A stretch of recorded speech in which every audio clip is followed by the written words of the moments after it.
இப்போல்லாம் இன்டர்வியூவில் போய் பேசுகிறத விட எக்ஸில் வந்து பேசுகிறது தான் அதிகமாகிடுச்சு.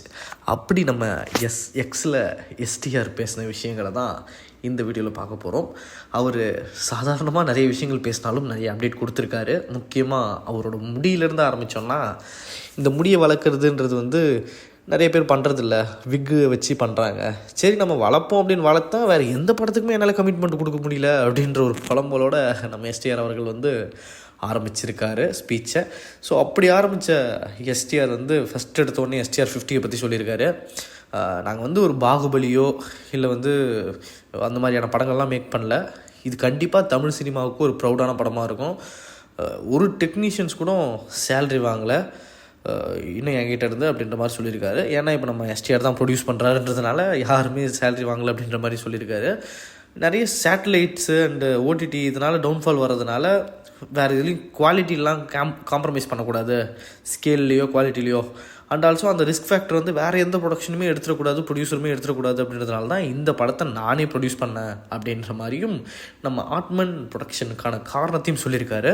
அண்ட் அதுக்கப்புறம் தக் லைஃப் படத்தை வந்து கமல் சார் பார்த்துட்டாரு, அண்ட் கால் பண்ணார், அப்ரிஷியேட் பண்ணார், விஷ் பண்ணார் என்னோடய பர்த்டேக்கு. அண்ட் அவர் ரொம்ப ஹாப்பியாக இருந்தார் படத்தை பார்த்துட்டு அப்படின்ற மாதிரி சொல்லியிருக்காரு. அண்ட் திரும்ப எஸ்டிஆர் 50க்கு வந்தோன்னா, இதுக்கான ப்ரொமோ வந்து நெக்ஸ்ட் மந்த் ஷூட் பண்ண போகிறோம். அதனால தான் இந்த கெட்டப்பில் நான் இன்னும் இருக்கேன். அது ஒரு வேளை வெளியில் வந்துச்சுன்னா கண்டிப்பாக உங்களுக்கு தெரியும் இந்த படம் எந்த மாதிரியான ஒரு படமாக இருக்கும். அண்டு மேக்ஸிமம் இது ப்ரமோவுக்கு அப்புறம் லுக் வைஸ் வர்ற படங்களில் நான் சேஞ்ச் பண்ணலான்னு இருக்கேன். அண்டு இன்னொரு முக்கியமான விஷயம் என்ன அப்படின்னு பார்த்தீங்கன்னா, மனோஜ் பரமாம்சா என்ன பேரோ, மனோஜ் எப்படி இருக்கார் இல்லையா, டிஓபி, அவர் சொல்லியிருக்காரு இந்த கேரக்டர், அதாவது எஸ்டிஆர் 50யோட கேரக்டர் எஸ்டிஆர் தவிர்த்து வேறு யாராலையுமே பண்ணியிருக்க முடியாது. ஸோ இந்த ஒரு 2 மாதத்துக்கு அப்புறம் ப்ரொமோவுக்கு வெயிட் பண்ணி கண்டிப்பாக ஒரு பெரிய ஒரு விஷயமா இருக்கும் அந்த ப்ரொமோ அப்படின்ற மாதிரி நம்ம மனோஜ் பரமாம்சா சாரும் சொல்லியிருக்காரு. அண்ட் அதுக்கப்புறம் எஸ்டிஆர் 51 வந்து நான் டைரக்ட் பண்ணலான்னு தான் இருந்தேன், ஆனால் டேரக்டர் அஸ்வத் என்கிட்ட இருந்து எடுத்துக்கிட்டாப்புல அப்படின்ற மாதிரி சொல்லியிருக்காரு. அதனால் எஸ்டிஆர் 60 டைரக்ட் பண்ணுறது எஸ்டிஆர் அப்படின்ற மாதிரி சொல்லியிருக்காரு.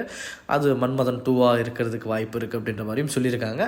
அண்டு நம்ம மனோஜ் பரமஹம்சா சார்கிட்ட போய் மன்மதன் 2 பற்றி பேசியிருந்தாங்க. அதை ஷூட் பண்ணலான்னு பிளான் பண்ணாங்களாமா. பட் ஏதோ ஒரு காரணங்களால் அது தடைப்பட்டு போயிடுச்சு அப்படின்ற மாதிரி சொல்லியிருக்காங்க. அண்ட் எஸ்டிஆர் 49, 50, 51 டிஃப்ரெண்ட்டான லுக்லேயும் இருக்கும், கெட்டப்லேயும் இருக்கும் அப்படின்ற மாதிரி சொல்லியிருக்காரு. எஸ்டிஆர் 51ஓட டைட்டில் கூடிய விரைவில் வெளியிடப்படும் அப்படின்னு அஸ்வத் அவர்களும் சொல்லியிருக்காரு. ஸோ இதெல்லாம் தாண்டி ஒரு முக்கியமான விஷயம் நம்ம எஸ்டிஆர் சொல்லியிருக்காரு. நான் வந்து சினிமாவை ட்ரஸ்ட் பண்ணுறேன் அண்ட் தமிழ் ஃபேன்ஸை வந்து ஸ்ட்ரெஸ் பண்ணி தான் இந்த மாதிரியான ஒரு பெரிய பெரிய மைல் ஸ்டோன் ப்ரொடக்ஷன் ஆரம்பித்து அண்டு என்ன சொல்கிறது, அதுவும் என் படத்தில் ஒரு மிகப்பெரிய படத்தில் வந்து இந்த ப்ரொடக்ஷன் வந்து ஒர்க் பண்ணியிருக்கேன். காரணம் வந்து இவங்களை எல்லோரும் ட்ரஸ்ட் பண்ணி தான்.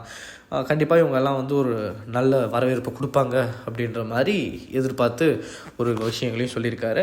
அண்ட் அதுக்கப்புறம் கான்சர்ட், எஸ்டிஆரோட கான்சர்ட் வந்து யுவன் சங்கர் ராஜா அண்ட் எஸ்டிஆர் 2 பேருமே சேர்ந்து வெளிநாட்டிலலாம் பண்ணாங்க. சென்னையில் எப்போ பண்ண போகிறீங்க அப்படின்றதுக்கு சீக்கிரமாக நடக்கும் அப்படின்ற மாதிரி சொல்லியிருக்காரு.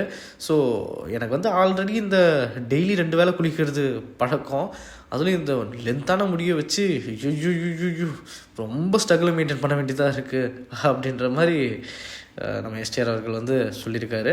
அண்ட் அது மட்டும் இல்லாமல் கையெடுத்து கும்பிடுறேன் அப்படின்னு கேர்ள்ஸ் அவங்களோட ஏரை மேனேஜ் பண்ணிக்கிறத பார்த்து சொல்லியிருக்காரு. அண்ட் அதுக்கப்புறம் எஸ்டிஆர் 50 ஒரு பயங்கரமான ட்ரீட்டாக இருக்கும் எல்லாரோட ஃபேனுக்கும், எஸ்டிஆரோட ஃபேனுக்கும் சரி. அண்ட் எல்லாருமே ரொம்ப லவ் பண்ணுவாங்க இந்த படத்தை அப்படின்ற மாதிரி மனோஜ் சார் சொல்லியிருக்காரு, டிஓபி மனோஜ் சார்.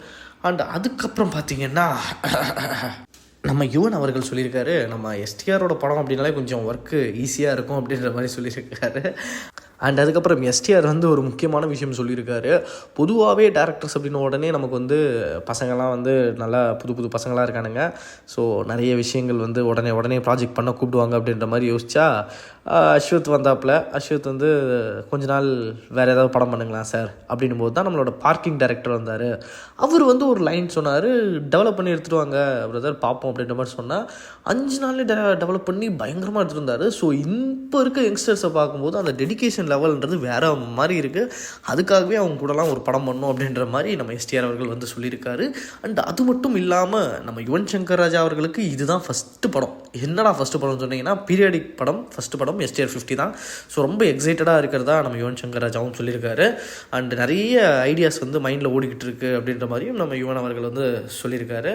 ஸோ இதுக்கப்புறம் பார்த்தீங்கன்னா ராம்குமார் அவர்கள் வந்து அஸ்வத் மாரிமுத்துக்கு முன்னாடியே படம் பண்ணுறதுனால நம்ம ராம்குமாரோட படத்தை வந்து 49வது படமாக எஸ்டிஆர் அவர்கள் அறிவிச்சிருக்காரு.